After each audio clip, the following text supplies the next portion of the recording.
Venez prendre un grand bol d'air frais au 24e Festival international de la photo animalière et de nature de Montier-en-Der du 18 au 21 novembre 2021. Des expositions photographiques, des animations, des conférences et le village des marques attendent petits et grands pour des rencontres et des échanges inoubliables. Retrouvez le programme complet et les informations pratiques sur photomontier.org. 24e Festival international de la photo animalière et de nature, bien plus qu'un festival photo. Samedi 6 et dimanche 7 novembre, venez assister au deuxième week-end du festival Forêt et Saveurs d'automne à Joinville.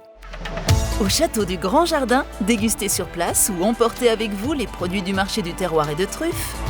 Assistez à un spectacle de fauconnerie, une démonstration de sculpture sur bois à la tronçonneuse et 3 nouvelles conférences autour de la forêt.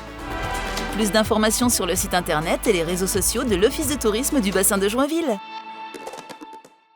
Le festival Eclectic Rock revient pour sa 15e édition, avec le parcours musical le samedi 12 novembre dans les bars de Saint-Dizier. Et au Fuseau pour le Metal Fest avec Dagoba, Loud Blast et Destinity le vendredi 19 novembre, Ange le samedi 27 novembre et Feu Chatterton le jeudi 2 décembre. Plus d'infos sur le site internet des 3 scènes. La décision est tombée, le pass sanitaire va être prolongé. Les petits bragards apprennent à rouler à vélo. Des réunions polyglottes voient le jour à Bar-le-Duc. Cérémonie de clôture pour les jeunes d'Unicité.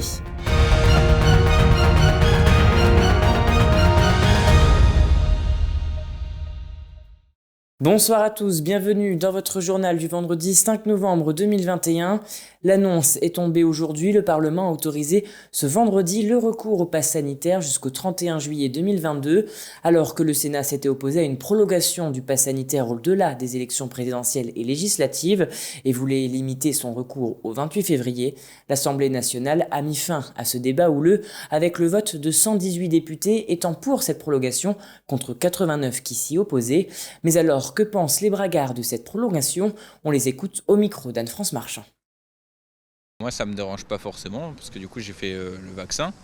Après, c'est vrai que ça restera un peu les libertés, mais je trouve que vu que le Covid c'est un peu dangereux et que ça se propage assez vite, etc., pour protéger les autres, je trouve que c'est quand même une bonne initiative en soi. Je ne suis pas favorable à la prolongation du pass sanitaire parce que je pense que c'est une discrimination et c'est pas parce que nous sommes vaccinés que nous sommes complètement protégés. Il faut continuer de maintenir les gestes barrières, il faut continuer de faire attention les uns aux autres.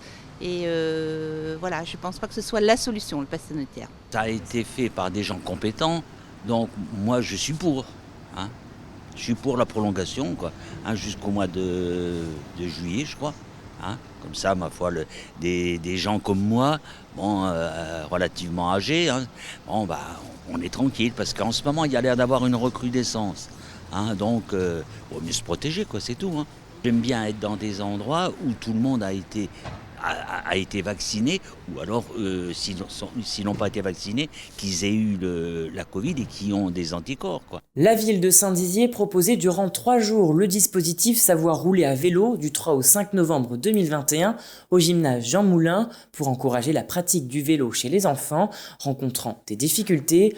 Ce dispositif national a pour objectif de permettre aux jeunes d'être autonomes pour rouler sur la voie publique, une démarche appréciée chez les enfants, un reportage de Thibaut Combe et Julien Voirin. Du 3 au 5 novembre, la ville de Saint-Dizier proposait un atelier d'initiation au vélo pour les enfants de 6 à 11 ans. Un événement qui avait pour objectif d'initier les enfants à la pratique du 2 roues et de les aider à savoir rouler à vélo. C'est un dispositif qui est déjà fait par l'Éducation nationale, qui est au programme de l'Éducation nationale. Nous, en fait, on vient apporter une aide supplémentaire pour le coup, pour des enfants qui ont des difficultés, qui n'ont pas forcément les moyens aussi d'avoir de vélo, pour les enfants qui ont des craintes. Donc notre objectif premier, c'est pas forcément de faire valider impérativement le savoir rouler, c'est vraiment d'apporter une aide sur la pratique du vélo. Un parcours avec différentes étapes était proposé pour aider les enfants à dépasser leur peur ou leur donner les moyens d'apprendre le vélo avec des animateurs. Ils ont pédalé, joué et roulé seuls en apprenant quelques règles de bonne conduite. Ils étaient en conditions réelles de circulation. Donc ils ont fait un petit tour sur des pistes cyclables, sur la route, un peu sur le quartier du Verbois, parce que là on est au gymnase Jean Moulin. et un peu plus après sur les chemins de Bettencourt. Les enfants étaient heureux de se rassembler et de faire du vélo, mais aussi de surpasser leur appréhension et de pédaler seuls, en sécurité et avec prudence. Une démarche réussie pour tous les acteurs. J'ai pu apprendre ce que j'arrivais pas avant. Sur le vélo, il y a des gens qui n'ont pas réussi ils n'arrivaient pas à faire du vélo. Maintenant, ils savent en faire. C'est bien et c'est au cas où ils veulent refaire un truc, je reviendrai. On a appris beaucoup de choses et je retiens qu'il faut bien rouler à droite, faire attention et regarder derrière soi. Je me suis amusée, j'ai appris à faire du vélo et maintenant je sais mieux en faire. Pour clôturer l'événement, un diplôme leur a été remis et ils sont désormais prêts à sillonner les routes bragardes avec assurance dans une démarche éco-responsable. Et passons à présent à l'image du jour. Le nouvel aménagement d'accueil du château du Grand Jardin à Joinville a été inauguré ce jour en présence du président du conseil départemental de la Haute-Marne, Nicolas Lacroix, ainsi que le député François Cornu-Gentil et le maire de Joinville, Olivier Bertrand. Parking, bureau et accueil des visiteurs, tout a été revu. Un reportage sera retrouvé dans votre édition de demain. Deux amis barisiens organisent des rencontres et d'échanges polyglottes sur Bar-le-Duc. La première s'est tenue ce mercredi. Le concept est simple, passer une soirée à parler dans une autre langue, anglais, italien, allemand, tant de langues qu'il est possible d'aborder avec pour un seul objectif, améliorer son niveau de langue vivante. Un reportage de Lina Tran. Et vous, do you speak English ? Ce mercredi soir, une vingtaine de personnes se sont retrouvées pour la toute première rencontre polyglotte de Bar-le-Duc. Une soirée polyglotte, donc c'est la rencontre de natifs et de non-natifs.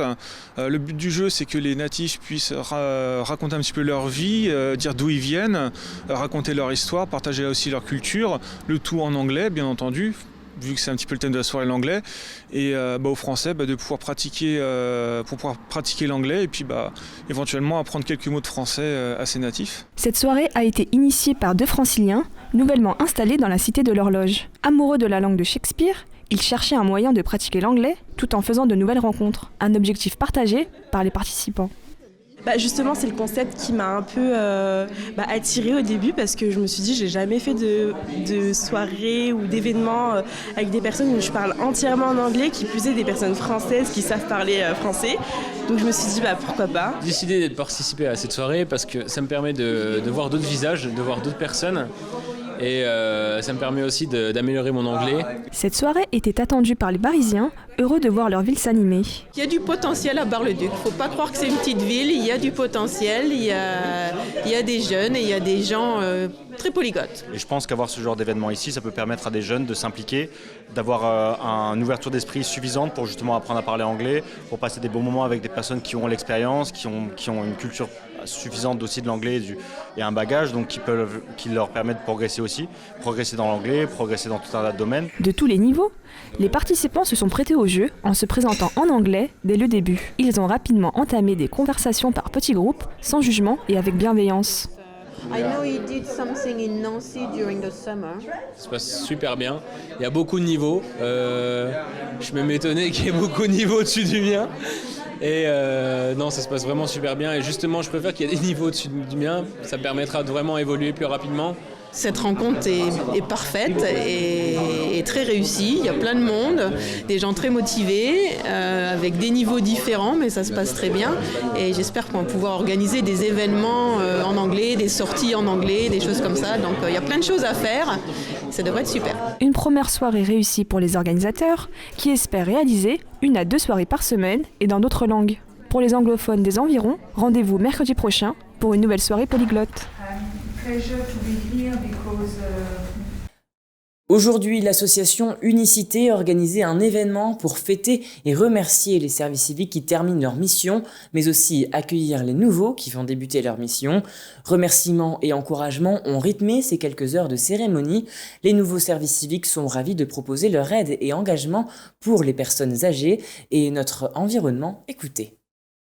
Alors aujourd'hui, c'est un moment solennel, c'est effectivement les cérémonies de clôture et de lancement des jeunes volontaires en service civique au sein de l'association Unicité.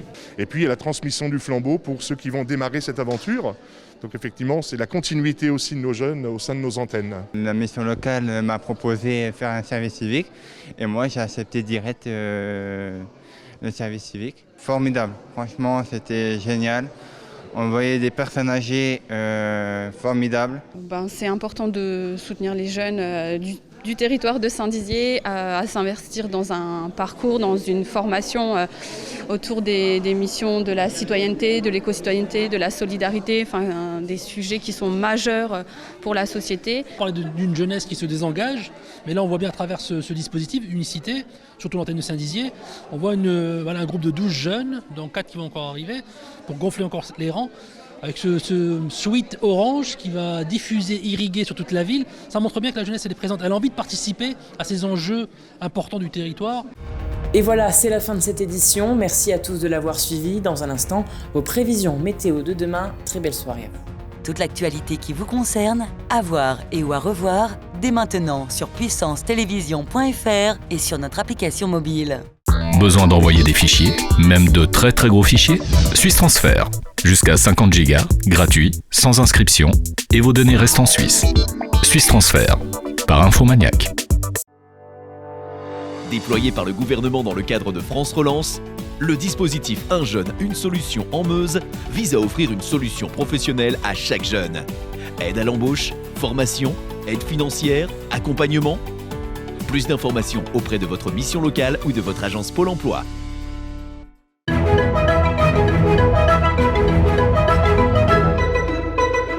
Bonsoir à tous. Pour les prévisions de demain matin, on annonce du brouillard laissant place à des nuages bas, température minimale à Chaumont avec 3 petits degrés.